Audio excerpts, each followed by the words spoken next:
இன்னைக்கு விஜய் வந்து booth committee மீட்டிங்னு சொல்லிட்டு தாவேகா பூத் கமிட்டி மெம்பர்ஸை கோவையில் இணைச்சிருக்காரு. நேரடியாக அங்கே போய் வந்து ரோட் ஷோலாம் பண்ணிட்டு இருந்தாரு. ஆமா, தனி விமானத்துல சென்னையில இருந்து கோவை போனாரு. கோவை ரோட் ஷோ பண்றப்ப நிறைய விஜய் ரசிகர்கள் வந்து அவருடைய அந்த வேன்ல ஏறிட்டாங்க. விஜய் பதறிட்டாரு.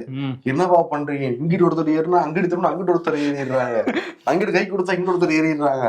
இதெல்லாம் வந்து ரொம்ப சங்கடமாயிடுச்சு. ஹாலிவுட் படத்துல இதெல்லாம் வருமே வந்து ஏறும், அந்த மாதிரி ஏறி இருக்கிறாங்க வேகமா வந்து.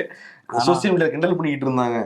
கோவையிலே இப்படி சவுத்துல எல்லாம் என்ன பண்ணுவாங்கன்னு தெரியலையாட்டு. ஆமா, அவங்க கிண்டல் பண்றாங்க ஊரு விட்டு ஊரு. பட் என்னன்னா இளைஞர்கள் நிறைய பேர் சேட்டை பிடிச்சவங்களா தெரியுது. வரவேற்புங்கிறது கோவையில அமோகமா தான் இருந்ததை பார்க்க முடியுது. செயல்பாடுகள் வச்சுதான் வந்து சொல்ல முடியும். பிடிஆர் பழனிவேல் தியாகராஜன் தகவல் தொழில்நுட்பத்துறையோட அமைச்சர், அவர் ஒரு அறிவிப்பை வந்து வெளியிட்டு இருந்தாரு. அவர் என்ன சொல்றாரு அப்படின்னா, இந்த வீட்டுக்கு வீடு கேபிள் டிவிலாம் இருக்குல்ல கனெக்ஷன், அது மாதிரி இன்டர்நெட் கனெக்ஷனும் கொடுக்கப்படும் தமிழ்நாடு முழுக்க. அதுக்கான வேலையில இறங்கியிருக்கோன்னு இருக்காரு. மாதம் 200 ரூபாய் அந்த கட்டணத்தோட இது தமிழ்நாடு அரசு முன்னெடுத்துட்டு போகும் அப்படின்னு சொல்லியிருக்காரு. நல்ல விஷயம் தான் அது.